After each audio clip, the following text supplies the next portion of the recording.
Okay, so let's talk about how you should communicate your supervisor and client when they reached out to you first. Okay, so and they could reach out over email or over direct chat, it doesn't matter. But this is the general rule that you should remember. Unless your supervisor and client told you explicitly not to do this or to do something different. As a general rule of thumb, this is what you should do. If they sent an email or a direct chat to you, if they sent that during your work hours, you should respond immediately, within minutes. If you responded 1 or 2 hours after, too late. You need to respond right away. And of course, there are exceptions if you're in a long meeting and other things, but as soon as you check that email, you gotta respond fast.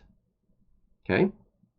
Now, if they sent you something outside of work hours, do not wait until the next day. Huge mistake that's made by a lot of rookie new employees. Do not ever do that. Okay? Now, you got to respond within hours. Even if I don't care if they sent it at 4 a.m. in the morning. Well, if they sent it at 1 a.m., yeah, maybe you check, 6 a.m. in the morning or 7 a.m. But if they sent an email at 7 p.m. and you respond next day at 8 a.m., you've already are way too late. Okay? Way too late. If they sent an email on Friday evening and you respond back on Monday morning, horrible. You should never do that, right? In any professional environment, professionals are expected to check for important communications at least once or twice during the evenings, at least once or twice during the day, during the weekends. And if you're not doing that, it basically shows that you don't care. And you may actually care. I'm sure you do. But it portrays the image to the supervisor or to the client that you don't care.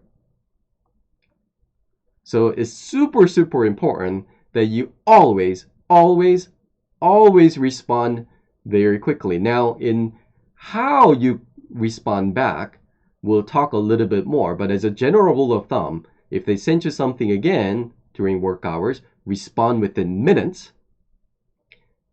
Respond within hours. If they send something during evenings or weekends, do not wait until the next working day. This is an easy sign for a supervisor or a client to know who's a A player versus a B player or a C player. We're going to talk a little bit more about that. C players do not even respond to some emails. It makes supervisors super frustrated.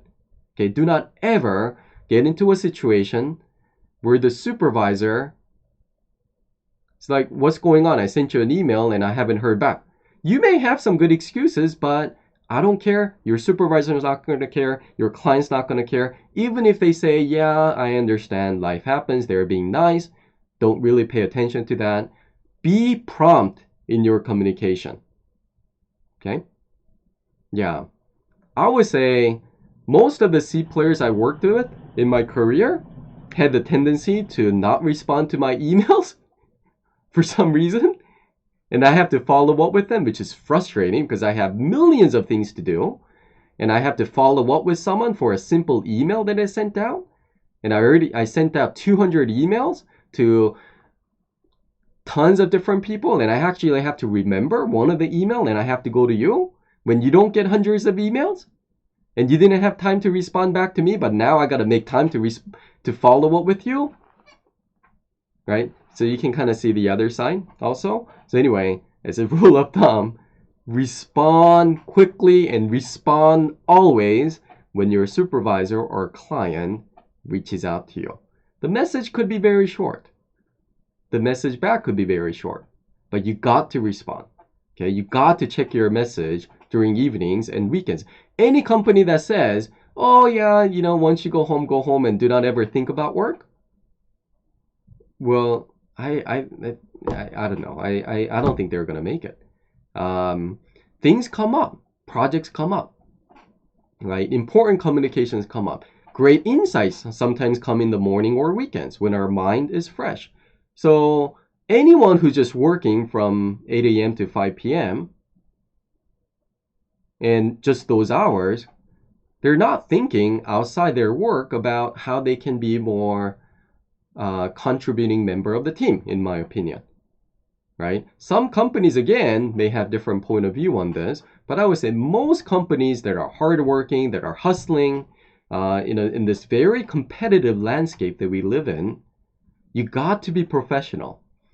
Most companies will expect you to work more than 40 hours a week, especially as you gain more responsibilities. I was told when I was interviewing for ExxonMobil back in the days, they told me, yeah, everyone works on average 50 to 60 hours a week. It's very common for us to take our laptop and, do 1 or 2 hours of work once we get home during the evenings, and for us sometimes to use the weekends to catch up on important projects.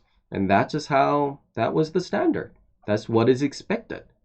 You may be lucky to join a company where you don't have to do that, but I would say even in companies where that is not expected, if you do that and go extra miles, no one's going to complain. And of course, you still need to find a good health, life-work balance, but you can while still checking some emails and communications. You don't want to do it all the time during evenings and weekends. So you want to set dedicated time where you're checking work or dedicate 1 or 2 hours during evening to catch up if you have a lot of things to catch up. But super, super important. Okay.